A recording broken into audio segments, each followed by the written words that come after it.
It's recording, by the way. Okay. Dude, we're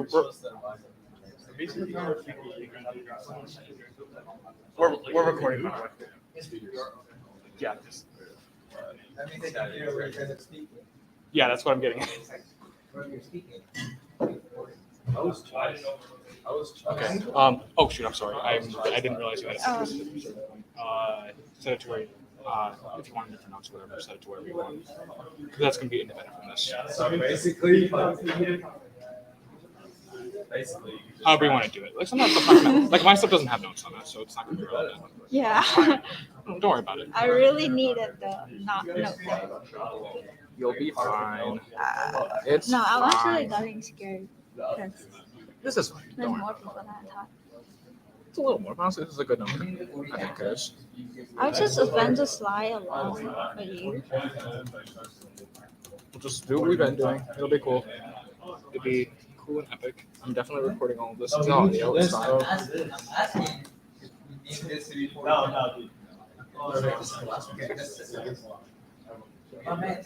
You're a little bit high right now. So we're just gonna start a little high. Yeah. I don't know where. 2 more minutes and we'll start. Try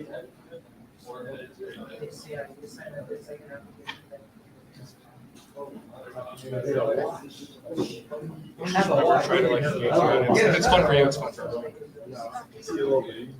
I don't know. Oh, yeah, the mic. Hang on. Oh, it definitely works. Hang on. Hang on for the mic.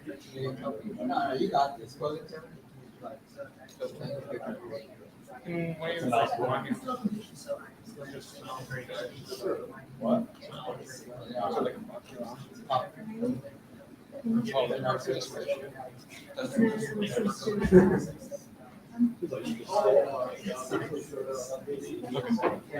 Just as a heads up. Sorry. Just as a heads up. This is fun. This is off. If you, I imagine you probably want it because it's a bit larger. Yes. I guess I'll mainly start with it because I'm doing the first section, and I'll pass it on to you. So, start if you're ready. I think we're about to. Yeah. It's 5 o'clock now. Yep, go ahead. Okay. Mike? Yeah, mic's working. I just don't have it on right now. Testing. Yeah, I think I hold it up. I have no clue. I think so. I think the last speaker had trouble. He put on his shirt and it I mean, we're going to move it anyway. So yeah, you're good. Just like Cool. All right, we're about to start presentation in a few seconds, probably. Oh, they already started it. Oh my god. I mean, like, this is just the... All right, so I guess let's get started. So this is the AI game competitions presentation. So, move to the next slide. So, my name is Ryan Aspenleiter, and I'm a content coordinator at Artificial Intelligence Society. Hi, my name is. I'm also a content coordinator of AIS. Okay, so let's get started. So this is our agenda. We'll have our purpose.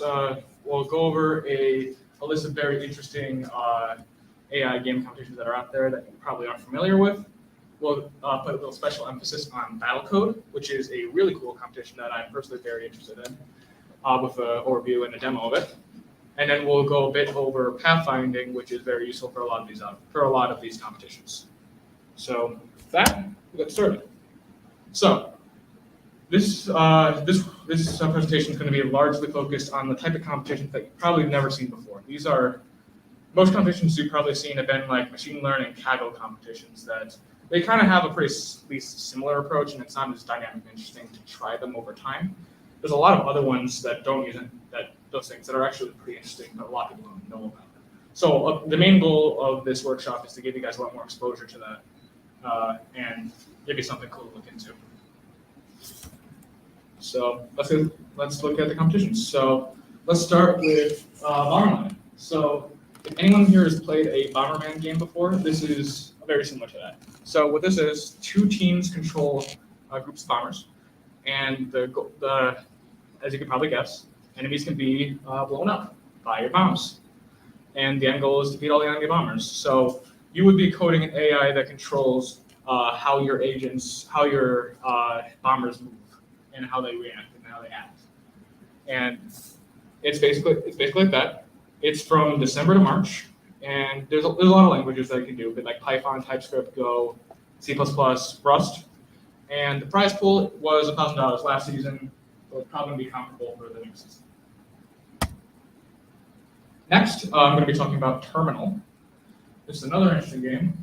This is a bit different than the other one. It's a tower defense type game. So basically, both sides, they control, you control either the bottom half or the top half of this diamond. And you can, on each turn, you can place a unit either at one of your edges or a structure. So like there's towers and there's walls, and there's a few different types of mobile units. So you do that, you place the things, and then the turn plays out, and all the agents move on a predefined path. And the end goal of this is to get your opponent's health to 0. And the way you would do that is you see, I think earlier in this animation you can see there's like an X-shaped unit that's kind of going up the top left. It manages to get through the border, and when that happens, the opponent loses 1 life. So the goal is to get your opponent to 0 life. So this is an ongoing thing with a lot of tournaments going on. It's a big thing, very big thing, surprisingly. It has Python, Java, and Rust, and the prize pool is kind of crazy for this one. It varies, but last season's prize pool, well, this week's prize pool actually, is $200,000, which is kind of nuts. Not moving on. So next, we have the Lux AI challenge. This is another different one. This is like a resource and territory management type challenge. So as you can see, you basically control different units and you have towns, and you compete in the same area. So what the main interesting gimmick for at least this iteration of the Lux AI challenge was you had cities had to produce a certain amount of light, or they would actually just disappear overnight. As you can see, there's like a day and night cycle with the coloration. So that's the idea. And your end goal is to just have more city tiles than your opponent by the end. So this is from August to December, provided it's the same time period as the last one. A lot of languages again. You'll notice there's a kind of a pattern here. A lot, like Python's a pretty common language, so it's Java.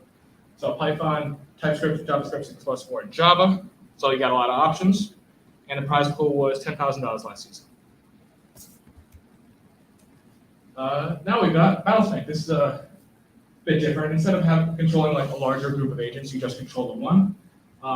Most of you have probably heard of the game Atari Snake before, or you've played on Google at some point.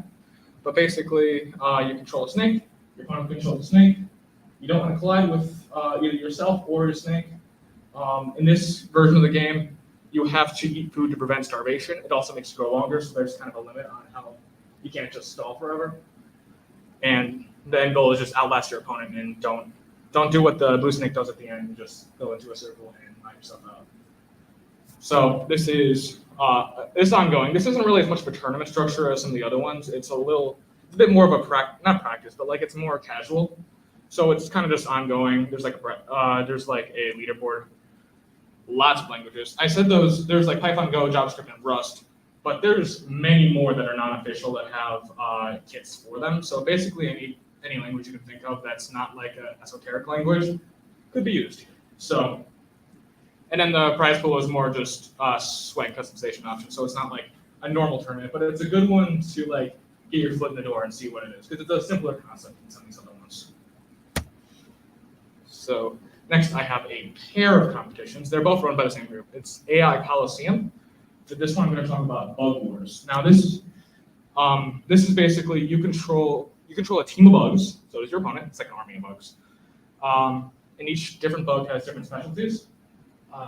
This is a little hard. You have a place pointer. So basically, there's queen.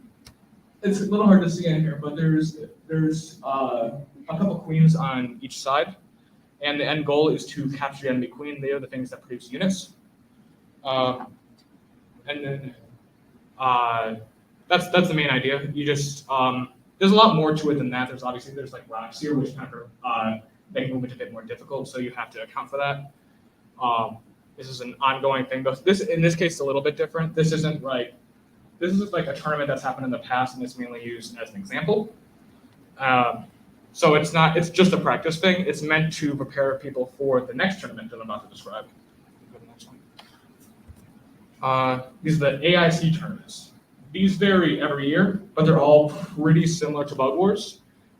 So 2 teams control armies, and the goal is to defeat enemy spawners. It's the gimmicks and the exact mechanics vary every year, but the idea is pretty similar, as you might be able to guess by the visual. This happens in July, specifically July. It only uses Java, and the prize pool is about €1,000. At least that's what it was last year. So now the competition that I am most interested in. This is a competition I've actually done in the past, and I think it's really cool. So we're actually gonna start with a trailer. So if you don't mind, just a sec to load.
Okay, so that was the trailer for Battlecode. So this is a competition run by MIT every year. It varies pretty significantly each year, as it's kind of similar to BugWars in that regard. So basically, as BugWars, there's 2 teams, control armies, you manage resources, you have to strategically coordinate your units with varying limits, changes every year.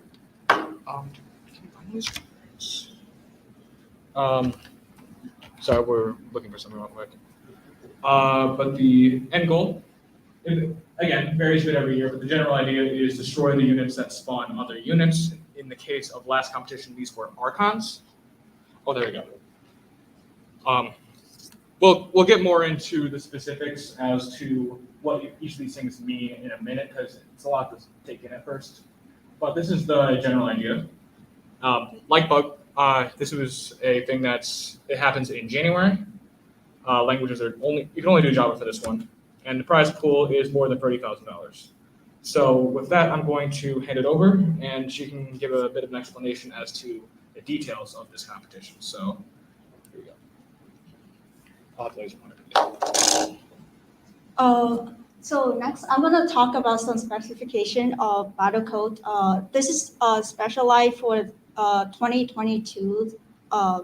So this year only. So some terminologies that are useful to, I'll just give an overview of some terminology that I'm gonna use in this section. That are maps, anomalies, rubble, communication, reason and send, victory, and tiebreak. So the goal of Battlecode in overall is to write code to control your faction of robots in a dangerous battle to conquer the enemy team. And player must create robots that can tolerate onslaught of anomalies, which is natural challenges as they fight the opposite player faction. So this is the overview map of what a Battlecode gonna include. It's a discrete 2-dimensional rectangular grid. Size can range from each year, and there's a lot of variety in the map. And each square of the map might contain obstacles that can slow your robot down, contain resources that your robot can collect and build more robot, or contain schedule for natural challenges for your robot to sense and adjust their strategies. So robots have 3 main functions, which are attacking, moving, and communicating. All robots have HP, which is a health point or hit point, and robot is removed if their HP turns to 0. So there are two type of robot that I want to mention right now. First type robot is droids, which are type of robot that can freely move. The droids are team mobility, and it form the combat forces and the foundation of strategic and offensive capability of the team. There are four type of robot droids, which are miners, builders, soldier, and sages. Miners are resource farming droids that collect resources for your other robot to build more robot. Builders are the worker droid that create buildings and repair buildings. Soldier are attacker, and sages are droid that can cause natural challenges. Buildings are, in the other hand, immobile that they cannot freely move, and is used to provide associated resource costs to build new robot. There are three types of buildings, which are Archon, Labs, Watchtower. Archon cannot attack, but they can build new droids and repair nearby droids to increase their health. Labs cannot attack also, but they provide resources and help you to give you resources to collect to build more robot. And Watchtower defend buildings. So normally or extraordinary periodical event have long-lasting effect on the robot. And to try robots but robust and designed to withstand them. The schedule of anomalies is predetermined for each map and can be sent by robot. And for each square of the map has some non-negative integer amount of rubbles, which can slow down your robot from acting or moving onto the square. And apparently it's a very important aspect because it's gonna affect a lot in your programming of your game strategy. And all robot and team share a global array of integer to make coordination to communicate with each other, and they can read or write into the array. And robot can send a square or sends another robot if the square is within the robot's side range. So the primary objective of Battlecode is to destroy all the enemy attacking Archons.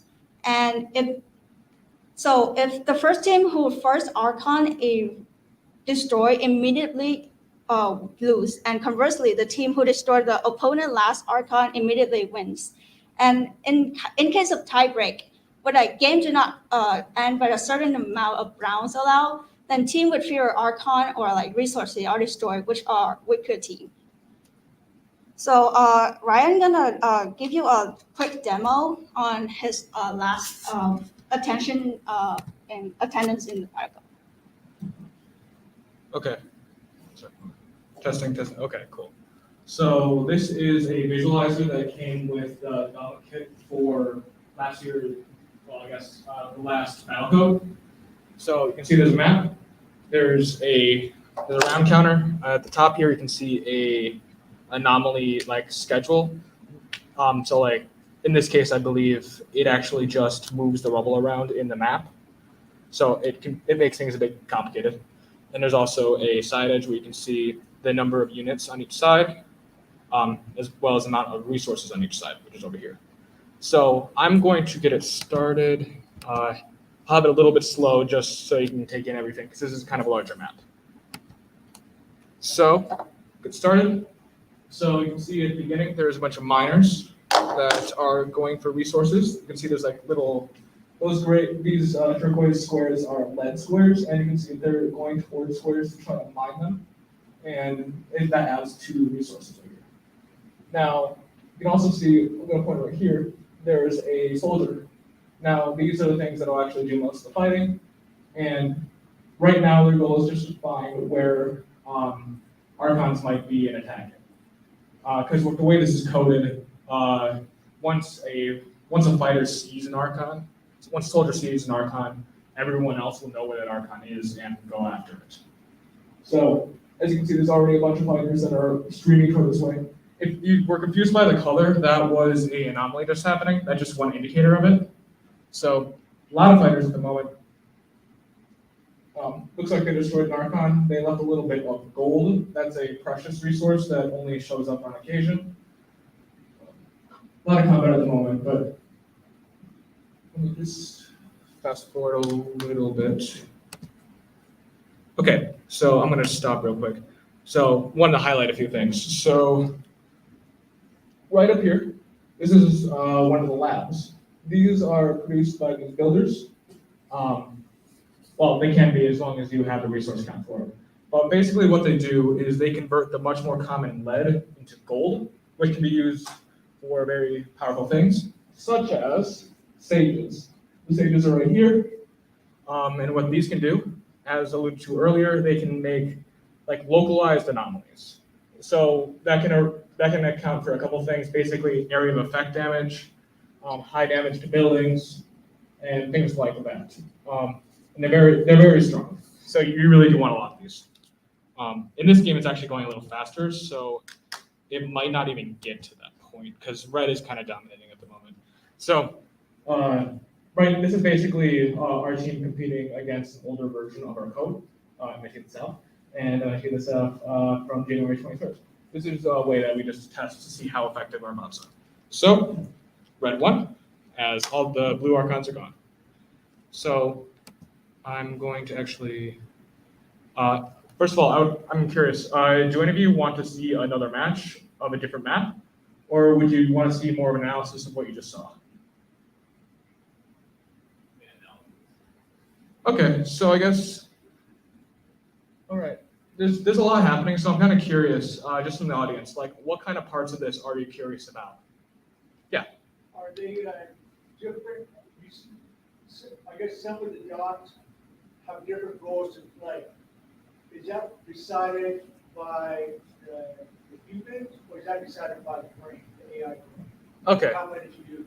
That's a great question. So once the match starts, humans do not do anything. So how this is coded, there is a certain like code segment for each class of each type of bot. So for instance, all soldiers follow the same code. All builders follow the same code. All archons follow the same code, et cetera, et cetera. The only way you can differentiate is having your code account for that. If I actually just click on one of these. So there's actually some additional information that shows on the top right for each robot. So there's like an ID specific to that bot, location, level. Forgot to mention, you actually can upgrade bot. You can kind of upgrade certain types of bots, but it's not super relevant. Health points, bytecode, which is basically a measure of how much computational time this bot used last round. And you're limited, the amount that you can actually use is limited. That's another interesting part of this. So certain algorithms just don't work under certain limits. And you even have an indicator string like that you can use for debugging to figure out what's going on. So right now this can't move at the moment because it's trying to mine, or it's just going out to a rubble space and it has to slow down. Did that appropriately answer your question? No, not really. I guess now I got a lot of time more questions, but maybe I can ask you offline. But it's piqued my interest. There's a lot of questions I have. Okay. I guess sorry, I couldn't fully answer your question. Okay, sure. Well, I guess first of all, I'll ask if anyone else has a question, then I'll go back to you. Okay. All right. Does anyone else have a question about this? Sure. I'm a little bit curious about what kind of API you have to access the game. So this is a downloadable executable that's running all of this. There's no APIs involved here. So for actually like running against opponents, there's a server set up by Battlecode that'll handle scrimmages and tournaments. But you would just submit your code and it'd be done on servers. Does that answer your question? All right. I guess going back to you then. Sure. The next question is, are these bots able to communicate with each other? Okay, so that's an interesting point. Yes, but with limits. So as I saw, I clicked actually on this miner right here. It has actually, I'm sorry, that's not quite related. So we alluded to this before. Each team basically has a huge array of integers, like a huge array, like not that big, like 64 numbers to work with. And these can be set or read by any bot.